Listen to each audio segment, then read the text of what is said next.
जय जय श्री राधे राधे राधे। राधा मेरी स्वामिनी, मैं राधे को दास, जन्म जन्म मोए दीजियो, श्री वृंदावन को वास। भक्ति भक्त भगवंत गुरु, चतुर नाम बपुए, इनके पद वंदन किए, नाशे विघ्न अनेक। सबको जय श्रीमन नारायण। आज हम भक्त राजीव गोस्वामी जी की कथा को दूसरा भाग, जो काऊ कारण से डिलीट है हुआ, हम ना डाल पाए, हम पुनः द्वारा बना के आपके सम्मुख प्रस्तुत कर रहे हैं। भैया वहाँ कोई गलती होए तो क्षमा करियो। आपने अगर लाइक ना करो तो लाइक करियो, और सब्सक्राइब ना करो तो सब्सक्राइब जरूर करिए भैया। और हमारी कोई गलती होए तो अगर टिप्पणी में जरूर लिखिए। जीव गोस्वामी जी के बारे में एक बात प्रचलित थी कि वो काऊ को धन अपने पास नहीं रखो करते, बाघ को लियो जमुना जी में फेंक दियो करते। एक दिना, दो दिना, तीन दिना उनके शिष्य सेवक ने कही कि गुरुदेव आप या धन को जमुना जी में क्यों फेंको। बोले कि लाला, संतन की सेवा हर काऊ के बस को रोग ना है, जाके ताई जे जमुना जी मैया में हम भेंट कर देवे कि वो जाने उनको काम जाने। एक सेवक अभिमान में भर के बोलो, अरे गुरुदेव कैसी बात करो हो, मैं सबसे ज़्यादा सेवा करूँगा, हाथ तो देखियो। बोले लाला तो वो देख लेंगे तू कितनी सेवा करे है। तो भैया एक दिन की बात रहे कि वहाँ पे बहुत सारे संत पधारी, और जैसी संत पधारी तो बोले कि जा लाला तू सेवा कर। अब सेवा करते करते काऊ संत में कोई त्रुटि है गई तो एकदम संत ने बोले कि भाई हम तुम्हारे घर पे आए हैं, हमको कछु दे दो, रात ज़्यादा है चुकी। तो बोले अरे जिस समय कोई आवे को है, अब हम हमारे सुबह को भगत रहो है, जब कछू ना है। बोली कछू तो होए वो ही दे दो। तो भैया साधु पर झुंझला के क्रोधपूर्वक कटु वचन बोल दिए। तब जीव गोस्वामी बाहर निकले, उन्होंने समझाया कि लाला संतन की महिमा कि तू ना जान सके कि गंगा की अंगा भले, कालिंदी को नीर, संतन के दऊ भले, सो निर्मल हो ये शरीर, के भोला तेरी बम बम भोले, बोले जा प्यारे बम बम भोले। तो जा चरित्र से जो शिक्षा मिली कि आप संतन की सेवा को सर्वप्रिय मानो करते, और वो कहो करते कि भैया सब में ईश्वर को वास होवे। हम तो कहें ईश्वर अंश जीव अविनाशी, चेतन यमल सहज सुख राशि, जो माया बस भयऊ गुसाई, बंदो कीर मर कटकी नाई, जड़ चेतन ही ग्रंथ पर गई, तदभिमृता छूटत कठिनाई, तब ते जीव भयऊ संसारी, और छूट न ग्रंथ न होए सुखारी, सुत पुराण बहु कयऊ भाई, छूटन अधिक अधिक अर जाई। और जीव के हृदय में जे अंधकार रूपी गांठ बड़ी मुश्किल से छूटे। जीव हृदय तम मोह अभिषेकी, वो ग्रंथ छूटे कि मैं पर ही न देखी।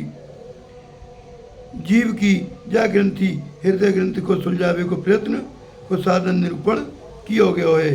कैसे कियो गयो है कि लक्ष्मी जी को सगो भैया कौन है, जहर, क्योंकि जहरू समुद्र से निकलो, लक्ष्मी जी समुद्र से निकली तो दो भैया बहन भाई, और वो लक्ष्मी जी तो कागू मारे ना आए पर कष्ट जरूर दे दे में, और जहर तो डायरेक्ट मारी डाले, जहाँ कोई आश्चर्य ना है। अब जाई में एक ब्राह्मण की कथा आई है छोटी सी, कि एक गांव में दो भैया ब्राह्मण रहो करते, दोनों धनी ही नहीं। दोनों के पास सर्वदा दरिद्रता को प्रवेश रहो कर तो दरिद्रता जब कछु असह्य है गई तो एक भैया ने कही कि भैया नहीं हुए तो मैं परदेश चलो जाऊँ धन कमावे के ताई। बोले भैया चलो जा। पर दूसरा भैया भाई आस पास के गाँव में भिक्षा मांग के निर्वाह क्यों कर तू, और बड़ा भैया चलो गो परदेश कमावे के ताई। एक दिन भिक्षुक ने जो गांव में रह गो काऊ भैया बाने देखी सपने में कि लक्ष्मी जी ने कही है कि हे ब्राह्मण देवता मैं आज से 13वें दिन मैं तेरे घर आऊँगी और 3 साल तक यहाँ पर निवास करूँगी। ब्राह्मण धन के दोष को पूरी तरह से जानो कर दो। तब लक्ष्मी जी को आगमन जान के बाने अपनों सब घर बार बेच दियो, कुटुंब परिवार भैया बंधन को निमंत्रण करके भोजन करायो। बाके पश्चात हाथ जोड़ के विनय करी का करी ये अभी हम बतावें। भैया हम अभी कह रहे कि आते उन्होंने कही सब भैयन थे हाथ जोड़ के कि आज से 13वें दिना मैं अंधो है जाऊंगो, बहरो है जाऊंगो, गूंगो है जाऊंगो। मेरी ये दशा 3 साल तक रहेगी। जैसे स्थिति में भैया आप मेरी विनती है कि मोते कोई अपराध बन जाए बा कुछ क्षमा करियो। ब्राह्मण की बात काऊ लोगन की समझ में नहीं आई, सबको कौतूहल सो लगो। बाको भैया जो परदेश गयो काऊ सूत्र ते राज दरबार में पहुँच गयो। सच्चाई की बदौलत बादशाह को प्रिय बनेगो। बादशाह ने बाके जिम्मे थे एक शासन कार्य सौंप दियो। बा ने अपने भैया को व परगने को हाकिम बना दियो भाई भिखारी। एक दिन की बात बा को ऐसा बदलो कि वो भिक्षुक थे राजा है गो। सब लोग आश्चर्य करने लगे, बोली कल तक तो जे भीख मांगो कर तो आज ये राजा है गो। चलो कोई बात ना है, पर ये तो केतो मैं 13वें दिन अंधो है जाऊंगो, बहरो है जाऊंगो, गूंगो है जाऊंगो, ये तो राजा बन गो। बड़ी विचित्र बात है, पर चलो जहाँ संतोष है अब ये हमारी काम ने कर दी करेगो हाकिम है गो। तो अब जैसे वो अपने काम को लेके जावे लोग बा काम को वो सुने ही नहीं, देखे ही नहीं उनकी तरफ, और वो उदास है के लौटे हमें। अब बागू गाली देवे लगे कि ऐसा है गो आरामखोर राजा काब होए हमारी कोई बात ना सुने। ऐसा 3 साल बीत गए। लक्ष्मी जी ने अपना वचन पूरा करो और वो 3 साल बीते भू चक्कर दुर्भाग्य थे काम काज में भूल गई। बादशाह ने बागू पत्ते हटा दियो, बाकी सभी संपत्ति जब्त कर ली। अब वो पुनः पहले जैसे बुखारी बन को अब तो झोली लेके और घर घर जावे भैया भिक्षान दे।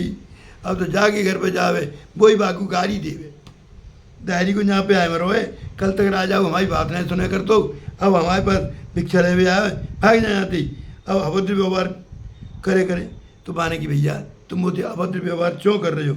सब ने कही जब तू राजा हथकाऊ हाकिम हथकाऊ जब तो तू हम लोगों की सुनवाई नहीं कर तो। अब भाई को प्रणाम है, अब बोलो कि भैया देखो सही बात बताऊं तो मैं तो 3 साल पहले ही तुमसे कह दी कि मैं अंधो है जाऊंगो, बहरो है जाऊंगो, गूंगो है जाऊंगो। तुमने मेरी बात मानी नहीं, परंतु अब मेरा तुम तिरस्कार कर रहे हो। अरे भैया लक्ष्मी जी की करतूती 3 साल के लिए आई, 3 साल बाद हमको राजा बना दियो, हम अंधे बहरे गूंगे है गए। तब लोगों की बात समझ में आई। जीव गोस्वामी जी अपने लक्ष्मी जी के विलासपूर्ण धन को अपने पास जाके मारे रखो ही नहीं करते हो, वो जमुना जी में फेंक दियो करते। ऐसी रहदास जी को जब श्री चरण प्रांत के 5 मोहरें मिलती तो उनको उठा के गंगा जी में फेंक दियो करती।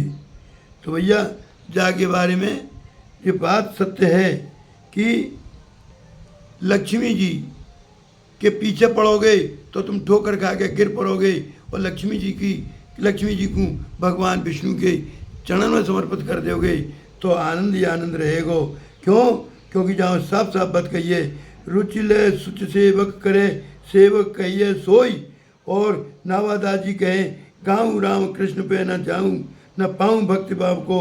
और कृष्णदास कबीरदास जी के में कोई जटधारी कोई मठधारी कोई लठधारी कोई ठठधारी, और कहें कबीर सुनो भाई साधु खोपड़ी यह गति न्यारी। क्यों? क्योंकि पात्रता जहाँ में होवे वो ही सेवा कर सके। अब शिष्यन की बात समझ में आई है कि भैया एक, क्योंकि साधुन की बात शिष्यन की समझ में तो कछु आई नहीं, वो तो क्रोध करके झुंझल आए। अतः जी गोस्वामी जी ने समझाया कि भैया बोलबे में कछु नहीं जाएगा, मधुर बोलना चाहिए, मीठो बोलना चाहिए। जो प्रिय बोलेगो बाकी ऊपर भगवान लक्ष्मी, भगवान और विष्णु भगवान लक्ष्मी जी प्रसन्न हो में।